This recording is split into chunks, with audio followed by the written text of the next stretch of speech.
최신 재테크 트렌드를 다루는 하우머니 시간입니다. 누구나 하나쯤 가지고 있지만 제대로는 몰랐던 펀드, 상품 선택과 운용 방법에 따라서 또 같은 곳에 투자해도 수익률이 천차만별이죠. 네, 재테크 필수품인 펀드 잘 고르는 방법과 돈 굴리는 전략까지 알아보는 시간 마련했습니다. 펀드 슈퍼마켓의 박기훈 센터장님 도움 말씀 주시기 위해서 나오셨습니다. 어서 오세요. 어서 오세요. 안녕하세요. 네, 센터장님 오랜만입니다. 자, 올해도 반이 가버렸습니다. 네. 상반기 펀드 시장 상황 한번 좀 정리해 주시죠. 네, 알겠습니다. 주가는 우려의 벽을 타고 오른다는 말이 있죠. 그렇죠. 올해 상반기가 딱 이런 증시 격언에 부합하는 시간이었던 것 같습니다. 올해 상반기 펀드 시장에는 약 23조 원의 자금이 순유입되었는데요. 일단 주식과 채권을 비롯해서 모든 유형의 펀드에서 플러스 수익이라는 좋은 성과가 나타났습니다. 특히 상반기 국내 주식형 펀드의 평균 수익률이 23.5%였습니다. 같은 기간 코스피 지수가 14.7% 상승했으니까 상대적으로도 꽤 우수한 성과를 보였다고 할 수 있습니다. 작년부터 펀드를 보유하고 있던 분들이라면 종류를 막론하고 수익을 좀 보셨을 거고요. 특히 주식형 펀드를 보유했다면 어지간한 종목 투자보다도 좋은 성과를 가져가셨을 거라고 생각하고 있습니다. 그럼에도 불구하고 주식형 펀드 유형만 보면은요, 유입된 자금보다 유출된 자금이 조금 더 많은데요. 다른 이유는 아니고요. 올해 상반기 ETF 시장이 정말 폭발적으로 성장했습니다. 100조 원을 돌파했는데요.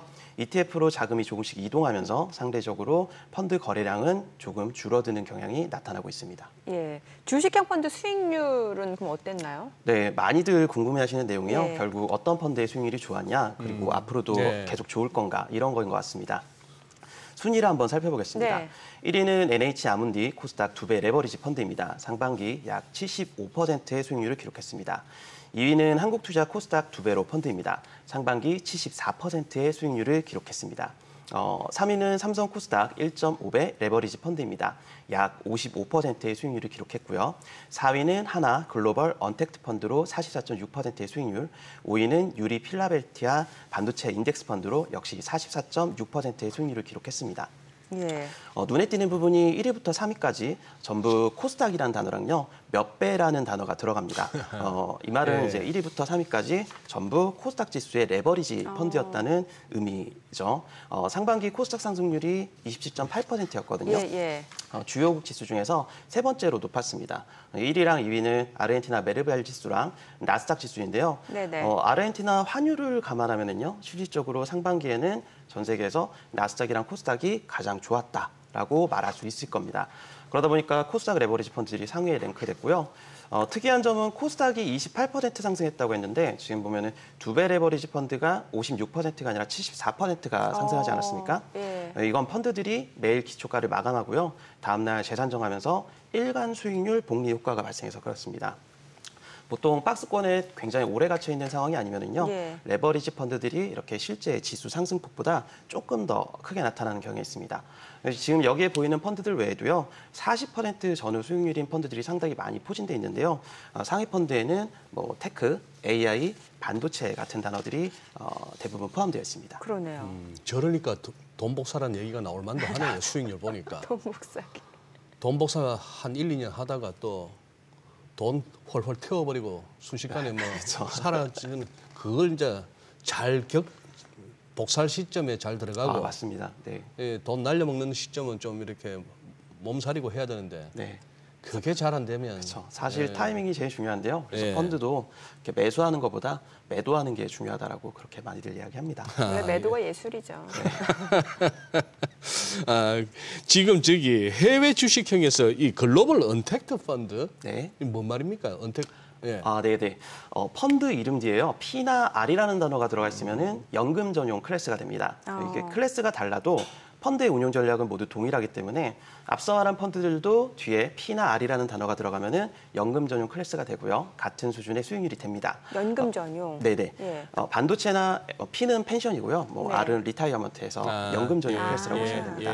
네, 반도체나 AI에 투자하는 연금 펀드라면요, 수익률이 모두 40% 전후했는데요. 말씀하신 것처럼 하나 글로벌 언택트 연금 펀드를 보면은요, 5% 이상 비중 종목이 마이크로소프트, 엔비디아, 애플, 삼성전자, 테슬라, 뭐 AMD 같은 종목들입니다. 초대형 테크주들이죠. 이런 테크주 포지션이 높기 때문에 장기로 가져가도 저는 좋다고 생각하긴 하지만요. 네. 지금은 살짝 조정이 나올 수도 있습니다. 그리고 이렇게 특정 섹터에 편중된 포트폴리오를 가지고 있으면요. 아무래도 변동성에 영향을 좀 받을 수 수는 있습니다. 있죠. 그래서 연금은 안정성도 중요하니까요. TDF 같은 자산 배분형 펀드랑 포트폴리오를 함께 구성하시면 조금 도움이 될 것 같습니다. 네. 사실 이제 펀드 시장에서도 퇴직연금 자체가 굉장히 중요한 화두로 지금 떠오르고 네. 있는데 생각보다 퇴직연금 제도가 좀 복잡하단 말이죠. 그렇기 그렇죠. 때문에 이제 어떤 구조로 운영이 되는지 좀 알아야 될 것 같아요. 네. 퇴직금을 일단 한번 명확하게 이해하면 그렇게까지는 어렵지 않은데요. 그래요. 이게 쉽지가 않더라고요. 저도 어려운데. 예전에 네.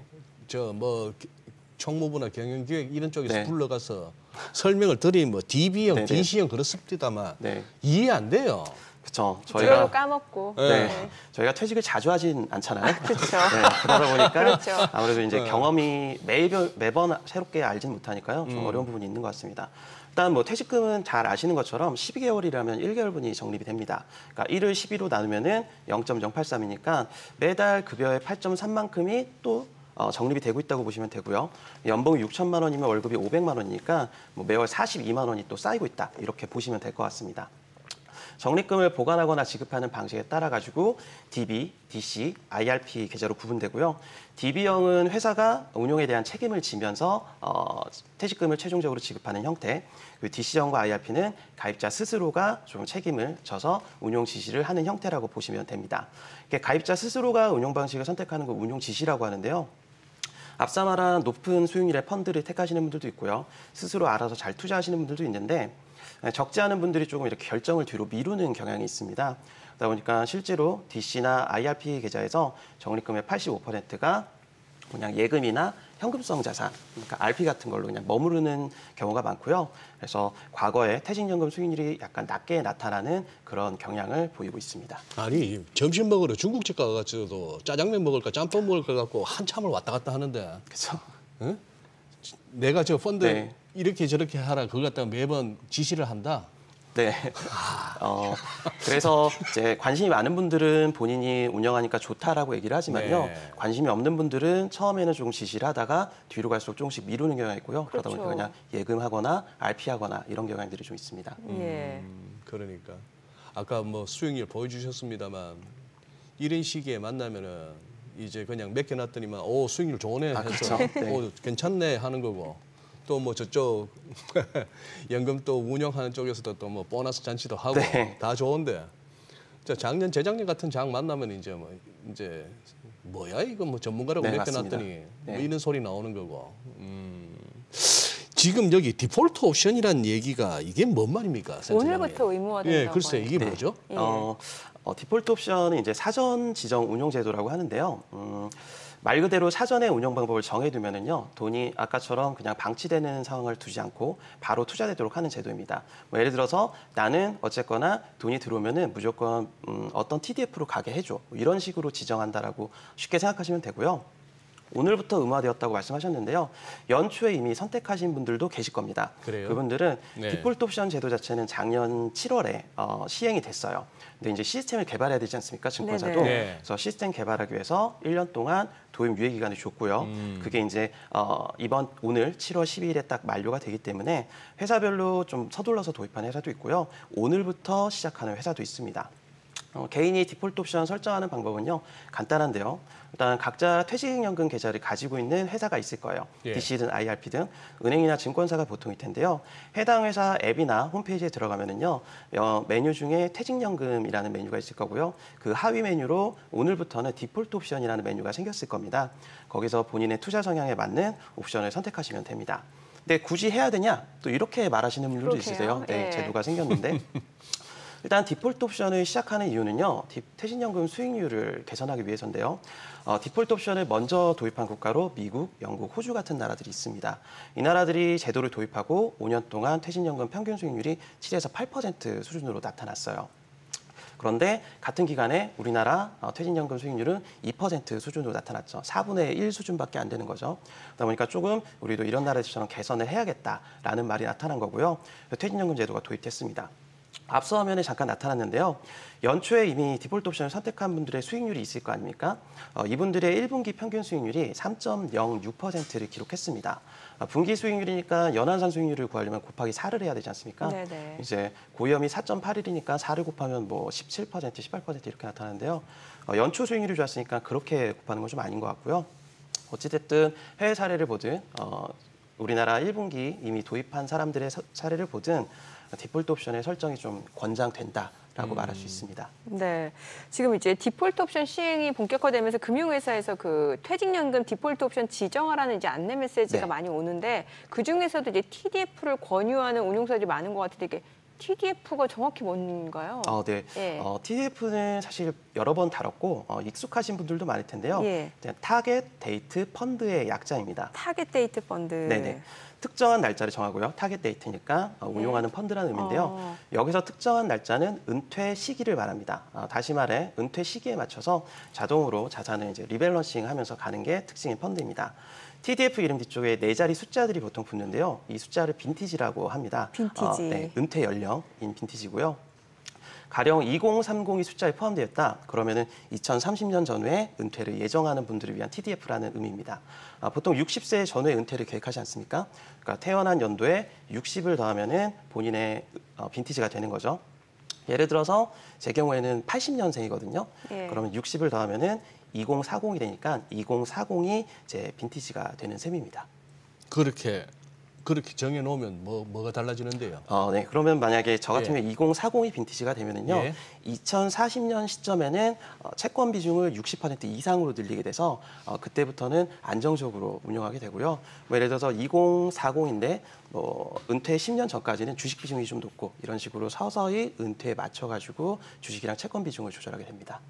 일단 그 빈티지 숫자만 그렇게 정해주면 그런 식으로 네네. 운용을 한다 이 말인가요? 네, 맞습니다.